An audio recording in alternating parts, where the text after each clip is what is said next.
এই ভিডিওতে আমি আপনাদের দেখাবো কিভাবে আমি বিকাশ থেকে লোন নিতে পারি। তাহলে চলেন আজকের ভিডিওটা শুরু করি। সর্বপ্রথম আমি আমার বিকাশের ব্যালেন্স চেক করব। এখানে দেখেন আমার বিকাশের ব্যালেন্স 0 টাকা। এবার যদি আমি লোন অপশনে প্রবেশ করি, এবার দেখতে পাচ্ছেন আমি 1518 টাকা লোন নিতে পারবো। আর উপরে যদি দেখায় ওভার ডিউ অ্যামাউন্ট 479 টাকা, আমি 479 টাকা বাকি রাখছি।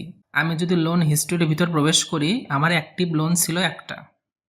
আমি লোন নিয়েছি 1500 টাকা। এইটার পেমেন্ট করার তারিখ ছিল গতকাল, আজকের 9 তারিখ।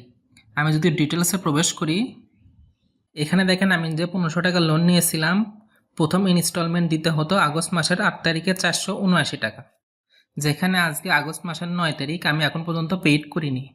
এজন্য করে আমার সিমে মেসেজ আসছে। মেসেজটা যদি আমি লক্ষ্য করি,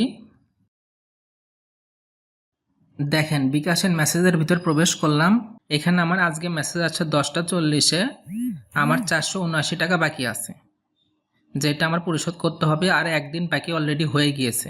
আমার ফুল টাকা না থাকার কারণে 5 টাকা 52 পয়সা ছিল, সেটাই কেটে নিয়েছে।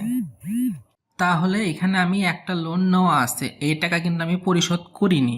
1500 টাকার ভিতর দেখেন আমি যে 1500 টাকা লোন নিয়েছিলাম, আমার টোটাল পরিশোধ করতে হয়তো 1546 টাকা, যেখানে আমি কোনো টাকা পরিশোধ করিনি। 20 থেকে 30 টাকার মতো পরিশোধ করছিলাম। কমপ্লিট ইনস্টলমেন্টে যদি আমি আসি, এখানে দেখেন 10, 20, 30, 31, ওই 37 টাকার মতো পরিশোধ করছি। বাকি টাকা কিন্তু বাকি আছে। তাও আমাকে 1518 টাকা লোন দিচ্ছে। এবার দেখি 1500 টাকা লোন নিতে পারি কিনা। আর যদি 1500 টাকা লোন দেয়, তাহলে কিন্তু আমার ইনস্ট্যান্টে 479 টাকা কেটে নেবে। তাহলে গেট এ লোনে প্রবেশ করতেছি। এখানে আমাকে বলতেছে আমার এই 1500 টাকা লোন নেওয়ার জন্য করে আমার আগের লোনটা আগে পরিশোধ করতে হবে, তারপর আমি নতুন লোনটা নিতে পারবো। তাহলে আপনারা কি বুঝলেন?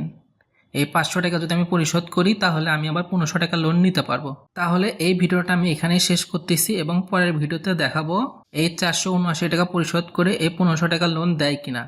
এই ভিডিওটা আমি আজকে অথবা কালকে তৈরি করার চেষ্টা করব। Thank you for watching this video.